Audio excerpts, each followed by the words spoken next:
Hi, once again, Rod Simeon with another message. I've entitled this message, Young Warriors. And there's a reason why I've entitled it Young Warriors. And I'm going to have to be very careful how I do this, and I'm going to do this with the utmost caution. At the same time, I'm going to be very blunt, very outspoken, and I'm going to tell you the truth. It's about our children. You see what's going on around us in the world today. You see what's going on, and it doesn't take a rocket scientist to figure out that something's terribly wrong. Okay? You're wondering to yourself, especially for you parents, you're wondering, what's happening with our kids?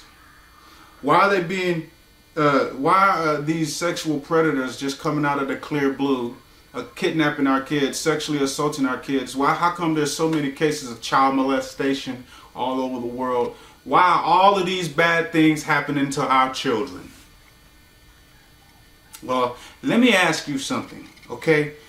Have you ever seen the wind blowing? Now, it's obvious. It's obvious that you felt the wind blow on your face. But have you ever seen the wind? No. How do you know the wind is there? You can't see it, can you? Well, no, but it's just there. How do you know? Well, I just know because I can feel it. I can see evidence that the wind blows because I can see the trees rattling and moving. Okay, so you believe that there can be something there, but you can't see it, but you believe it can be there. Yes, okay.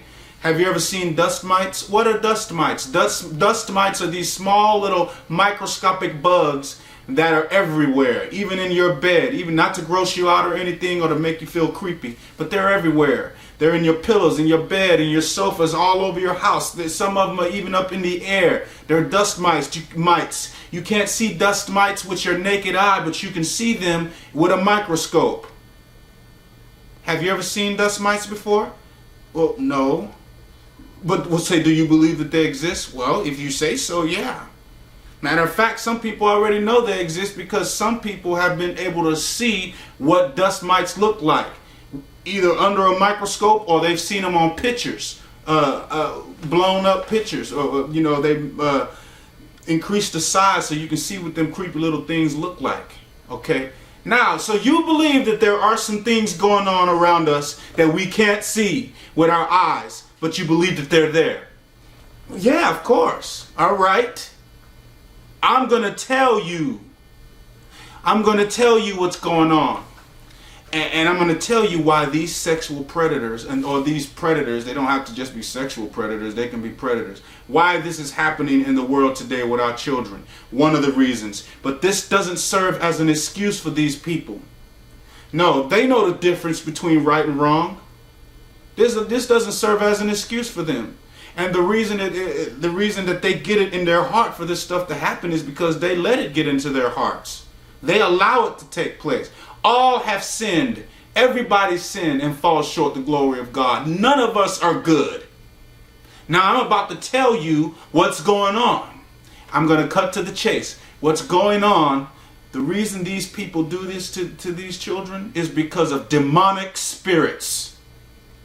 Write that down or just keep it in your head. Demonic spirits is what causes this to happen. Well, I'm sorry, sir. I don't believe in, demonic spirits. I don't believe they exist. Why not? Because, come on, they just don't. I don't see any spirits around him. I don't even believe in God. I mean, he's not even he's not there for me to see.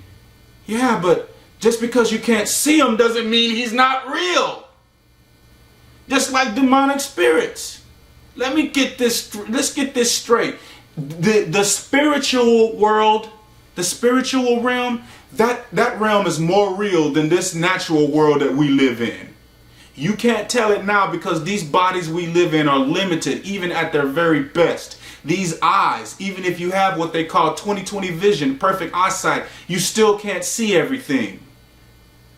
So you just contradicted yourself if you said that you believe that there are things around us that we can't see. And then you say, but you don't believe that there's a such thing as spirits around us. I'm not talking about ghosts. I'm talking about angels. I'm talking about demons. I'm talking about spirits. Those kind of spirits. They do exist. And they get inside of the heart and mind of these predators and they whisper things to them. And the only way, that's why I said this is not an excuse for these people, and the only way they do it is if they choose to do it. If they choose to believe the Spirit, and if they choose to go along with what the Spirit say, go see that little girl? Don't you want her? Well, you can have her. You can have her. Take what you want, take it.